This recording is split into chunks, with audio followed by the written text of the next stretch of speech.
வணக்கம். நம் முன்னோர்கள் கொடுத்துச் சென்ற வர்ம தூண்டு மருத்துவம் மற்றும் உணவு முறையில் குணமாக்கும் பொது நோய்கள் மொத்தம் 100. இன்று நாம 4வதாக பார்ப்பது பின்பக்க தலைவலி.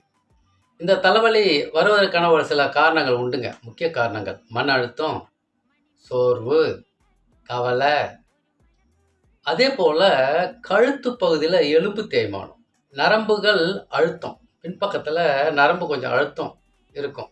இதனால இந்த பின்பக்க தலைவலி இருக்கும். இது மனசுல வச்சுக்கணும் நம்ம. இப்போ தீர்வு இருக்கான்னா இருக்கு. வர்ம பிராண யோகா இருக்கு. அது என்னன்னா பிடரி கால வர்ம பிராண யோகா. இந்த பயிற்சி இப்போ செய்வோமா? இப்போ இடது கை எடுத்து பின்பக்கம் வைக்கிறேன். வச்சுட்டு இந்த கழுத்து எலும்பு இருக்கு இல்லைங்களா? அங்க அந்த மேடான முதல் எலும்பு இருக்குல்ல, அந்த எலும்புல வச்சு ஒரு அழுத்தம் தந்துடுறேன். ஒண்ணும் செய்யக்கூடாது. அவ்வளவுதான்.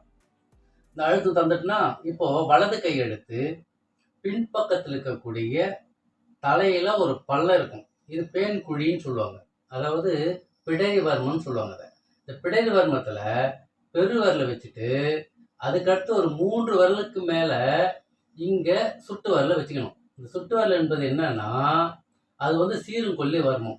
இந்த பிடரி வர்மத்தையும், மேல இருக்கக்கூடிய சீருங்கொல்லி வர்மத்தையும் மெதுவா விட்டு விட்டு அழுத்தணும். ஒரு 2 நிமிடம். அவ்வளோதாங்க. 2 நிமிடம் பாருங்க. 1, 2, 3, 4, 5, 6ன்னு 2 நிமிடம் அழுத்திட்ட பிறகு மெதுவா மேலிருந்து ஒரு 1 முறை தடவி விட்டுட்டு, இந்த கையை எடுத்துட்டு, அதுக்கடுத்து இடது கையை வெளியே எடுத்துடணும். இவ்வளோதாங்க அந்த பயிற்சி.